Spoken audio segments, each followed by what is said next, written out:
Eco Money on Money FM 89.3. From cooking to soaps and cosmetics to the production of foods such as cakes and your favorite chocolate. Did you know that palm oil can be found in roughly 50% of products on supermarket shelves? It's also been gaining traction as a biofuel in the race for fossil fuel alternatives. But this extremely versatile product is also a highly contentious one. That's because of sustainability and ethical concerns surrounding palm oil farming. We just have to rewind a few years to 2018 and the viral Greenpeace campaign about an orangutan. There's a orangutan in my bedroom and I don't know what to do. She plays with all my teddies and keeps borrowing my shoe. She destroys all of my houseplants and she keeps on shouting, "Ooh." She throws away my chocolate and she howls at my shampoo. The animated ad, narrated by actor and Greenpeace ambassador Emma Thompson, showed a young orangutan called Rangtang who goes to live with a little girl after his forest home has been destroyed by the palm oil trade. But that said, the industry has gone through quite a significant transformation. And as WWF highlights on its website, the boycott or substitution of palm oil or other vegetable oils does not offer long-term solutions to the challenges we face. In fact, exchanging palm oil with other oils can actually worsen the problem. For one, WWF says, palm oil is by far the highest yielding oil crop. Substitution of palm oil with other oils such as soybean, rapeseed, and sunflower can therefore require significantly more land to produce the same volume. This could potentially cause greater harm to wildlife, habitats, and the environment. Secondly, switching from palm oil to alternative oils is also likely to simply shift demand elsewhere, meaning that overall demand for palm oil does not decrease. Now, the Roundtable on Sustainable Palm Oil, for example, focuses on bringing together stakeholders from across the palm oil supply chain to develop and implement global standards for sustainable palm oil. Golden Agri Resources is a global leader in palm oil production, producing around 2.4 million tons of crude palm oil in 2022. It manages 538,000 hectares of plantations, including smallholder farms across Indonesia. The company says that sustainability is at the heart of its daily operations and has been for more than 2 decades since it became the first Indonesian palm oil company to adopt a zero-burn policy in 1997. This commitment requires an innovative and holistic approach as the company continually assesses its value chain to enforce standards and identify areas of improvement. To find out more about sustainable palm oil production, I spoke with Anita Neville. She is the Vice President of Corporate Communications and Sustainability Relations at Golden Agri Resources. She joined the company in 2016 and has quite the track record before that. She was with the Rainforest Alliance for 10 years. That's an international non-profit organization dedicated to the conservation of tropical forests. She's also a Forest Stewardship Council auditor and was previously head of advocacy at WWF UK. I started off by asking Anita what prompted her to move into the industry, although it was some time back. The question I still get asked so often, Rachel, and I think I find it incredibly boring, to be honest, myself, but I guess it is interesting if you haven't done it. I've always been motivated by how do we grow food? How do we grow things on land? How do we do that sustainably? How do we honour and recognise the farmers and foresters and other land managers who steward our planet? Financially, how do we help and enable them to do so in a sustainable way? And so I think, hindsight's 2020 vision. If I look at my career, I can see the natural progression to getting closer and closer to producers of things on land. And so this was really an opportunity to work in a big plantation company who is managing, we manage over 500,000 hectares of plantations across Indonesia, plus nearly 80,000 hectares of conserved forest area. And we source about 60% of the oil we trade actually comes from third-party suppliers. So if we make up 40% from our 500,000 hectares, there's another 60% that comes from other people. So that's at least another 500,000 hectares, more than really. So if you can have an impact in that kind of corporate setting in terms of how that land is used, how palm is grown, how farmers are compensated for being sustainable, that's entirely in my wheelhouse. That's my purpose. Okay. And so that was the attraction to make the job. Okay, so from my very boring question then, to ask you about the industry, because palm oil, it is a contentious topic.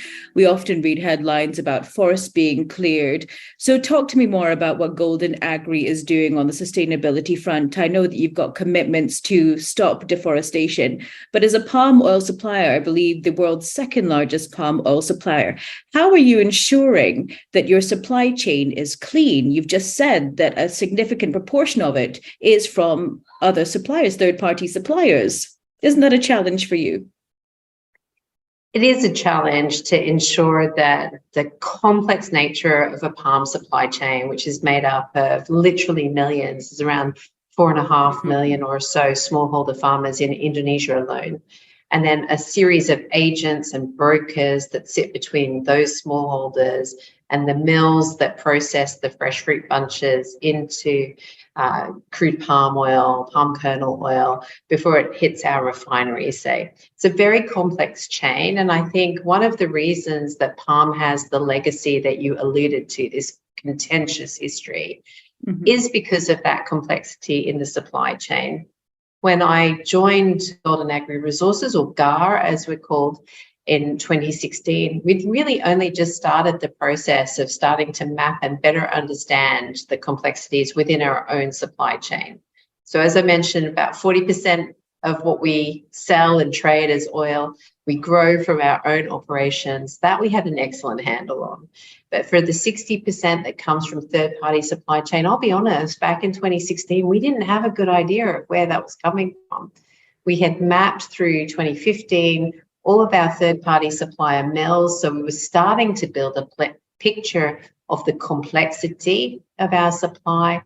And since then, we've been diving ever more deeply into understanding that supply chain and going all the way back to the plantation, which is an incredibly complex, time-consuming and resource-intensive process.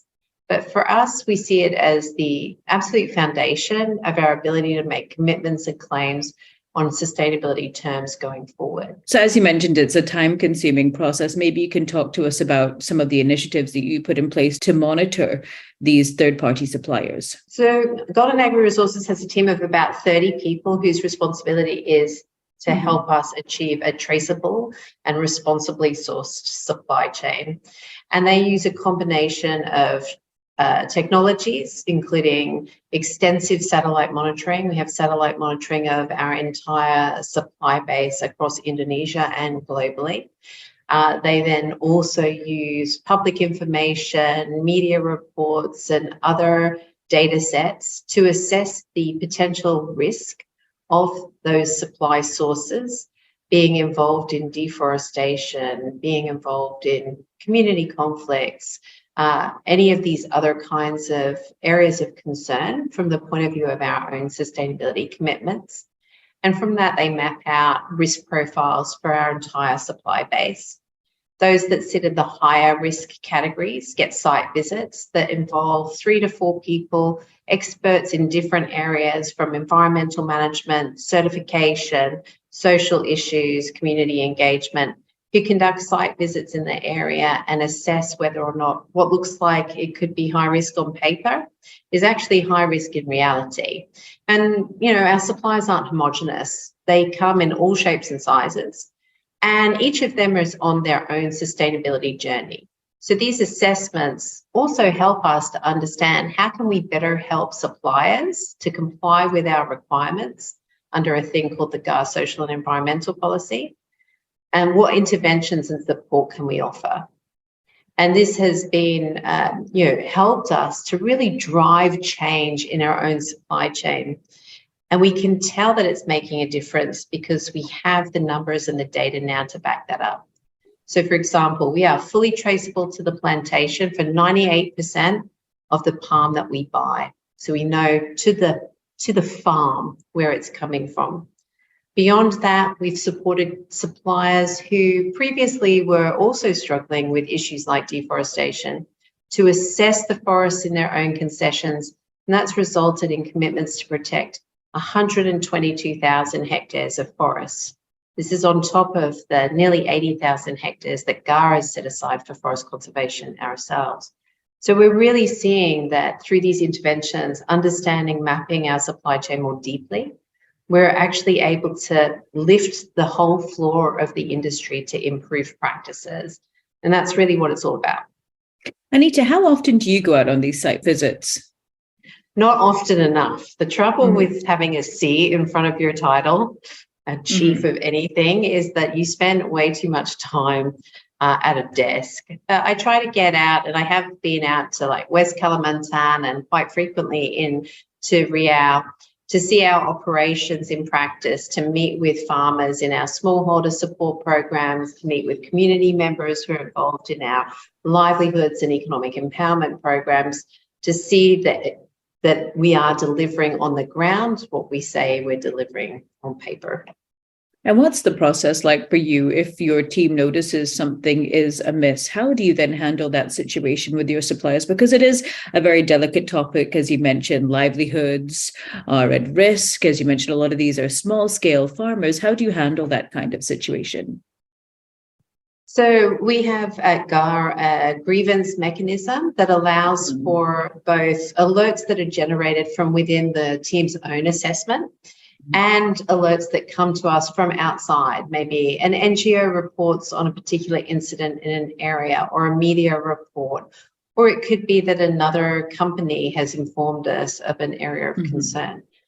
And we then instigate, through the grievance mechanism, contact with the supplier at the centre of that claim and conduct our own assessment, ask for an explanation, check on our satellite monitoring. We're really committed to engagement with our supply chain. Our objective is to get every supplier to be supplying us based on sustainable practices and to be operating in a sustainable and responsible manner. So our aim in these engagements is to get them to compliance. Right? However, in the case, and we've had many over the years, where a supplier really refuses to take responsibility or refuses to take action on the issue at hand, we reserve the right to remove them from our supply chain.